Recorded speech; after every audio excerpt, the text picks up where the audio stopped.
ശത്രുക്കൾക്ക് വരാനിരിക്കുന്നത് നല്ല വർഷമായിരിക്കില്ലെന്ന മുന്നറിയിപ്പുമായി ഇറാൻ പരമോന്നത നേതാവ് മുജ്തബ ഖമേനി.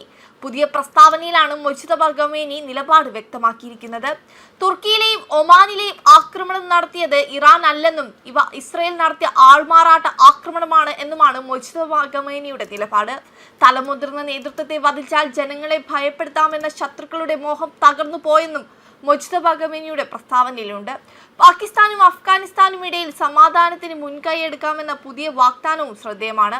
അതേസമയം അമേരിക്കയ്ക്ക് താവളങ്ങൾ വിട്ടു നൽകിയ UK പൗരന്മാരുടെ ജീവൻ അപകടത്തിലാക്കുകയാണെന്നാണ് ഇറാൻ മുന്നറിയിപ്പ് നൽകിയത്. യുദ്ധം തങ്ങൾ ജയിച്ചു കഴിഞ്ഞെന്ന് അമേരിക്കൻ അവകാശവാദത്തെയും ഇറാൻ പരിഹസിച്ചു. അമേരിക്ക അവകാശപ്പെട്ടതല്ല സംഭവിക്കുന്നത് എന്നാണ് വിദേശകാര്യമന്ത്രി അബ്ബാസ് അരാക്ചി പരിഹസിച്ചത്.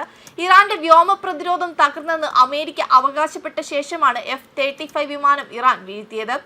ഇറാന്റെ നാവികസേന തകർന്നെന്ന് അവകാശപ്പെട്ട ശേഷമാണ് USS ജെറാൾഡ് ഫോർഡിന് പിന്തിരിയേണ്ടി വന്നതെന്നും എബ്രഹാം ലിങ്കന് ദൂരേക്ക് മാറേണ്ടി വന്നതെന്നും ഇറാൻ പരിഹസിച്ചു. ആക്രമണങ്ങളെ തുടർന്ന് ഇറാഖിലെ എണ്ണ ഉൽപാദനത്തിലെ നല്ലൊരു പങ്ക് നിർത്തിവെക്കേണ്ടി വരുന്നതാണ് മന്ത്രാലയം അറിയിച്ചു. കുവൈറ്റിൽ ആക്രമണങ്ങളിൽ തകർന്ന പ്രധാന പവർ ലൈനുകൾ ചിലത് പുനഃസ്ഥാപിച്ചു. അതേസമയം ഇറാനെതിരായ സൈനിക നീക്കങ്ങൾക്ക് തങ്ങളുടെ താവളങ്ങൾ ഉപയോഗിക്കാൻ അമേരിക്കയ്ക്ക് അനുമതി നൽകിയ ബ്രിട്ടന്റെ നടപടി പശ്ചിമേഷ്യയിൽ പുതിയ പോരുകൾക്ക് വഴി തുറന്നിരിക്കുന്നു. ബ്രിട്ടീഷ് പ്രധാനമന്ത്രി കീർ സ്റ്റാമറുടെ നീക്കം സ്വന്തം പൗരന്മാരുടെ ജീവൻ അപകടത്തിലാക്കുന്നതാണെന്നാണ് ഇറാൻ വിദേശകാര്യമന്ത്രി അബ്ബാസ് അരാക്ചി മുന്നറിയിപ്പ് നൽകിയത്.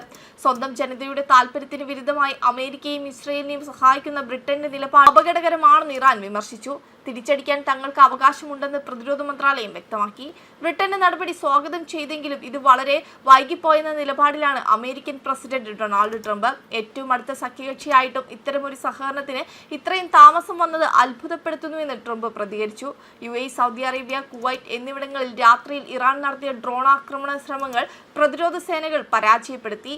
വരാനിരിക്കുന്ന ശത്രുക്കൾക്ക് നല്ല വർഷമായിരിക്കില്ലെന്ന് ഇറാന്റെ പരമോന്നത നേതാവ് മുജ്തബ ഖമേനി പ്രഖ്യാപിച്ചത് ചർച്ചയാവുകയാണ്. അതേസമയം ഇസ്രയേലിനെ ലക്ഷ്യം വെച്ച് ഇറാന്റെ മിസൈൽ സർപ്രൈസ് ഉടൻ എത്തുമെന്നാണ് ഇറാൻ റവല്യൂഷണറി ഗാർഡ് കോറിന്റെ വക്താവ് ബ്രിഗേഡിയർ ജനറൽ അലി മുഹമ്മദ് നൈനിയുടെ വാക്കുകൾ. പിന്നാലെ ലോകം കേട്ടതാകട്ടെ നൈനിയുടെ മരണവാർത്തയാണ്. ഇന്നലെ പുലർച്ചെ ടെഹ്റാനിലെ ഇസ്രയേൽ നടത്തിയ വ്യോമാക്രമണത്തിലാണ് നൈനി കൊല്ലപ്പെട്ടത്. റവല്യൂഷണറി ഗാർഡിന്റെ പാരാമിലിറ്ററി വിഭാഗമായ ബാസിച്ചിന്റെ ഇന്റലിജൻസ് മേധാവി ജനറൽ ഇസ്മൈൽ അഹമ്മദിയും കൊല്ലപ്പെട്ടെന്നായിരുന്നു വിവരം. ഇറാന്റെ ബാലിസ്റ്റിക് മിസൈൽ നിർമ്മാണശേഷി തകർത്തെന്ന ഇസ്രായേൽ പ്രധാനമന്ത്രി ബെഞ്ചമിൻ നെതന്യാഹുവിന്റെ പ്രസ്താവനയെ നൈനി ഏഷ്യ TV ചാനലിലൂടെ പരിഹസിച്ചു. മണിക്കൂറിനുള്ളിലായിരുന്നു ആക്രമണം. ട്രംപ് ധൈര്യമുണ്ടെങ്കിൽ പേർഷ്യൻ ഉൾക്കടലിൽ അമേരിക്കൻ കപ്പലുകളെ വിന്യസിച്ചു നോക്കാനും നൈനി വെല്ലുവിളിച്ചിരുന്നു. വെബ് ഡെസ്ക് കർമ്മ ന്യൂസ്.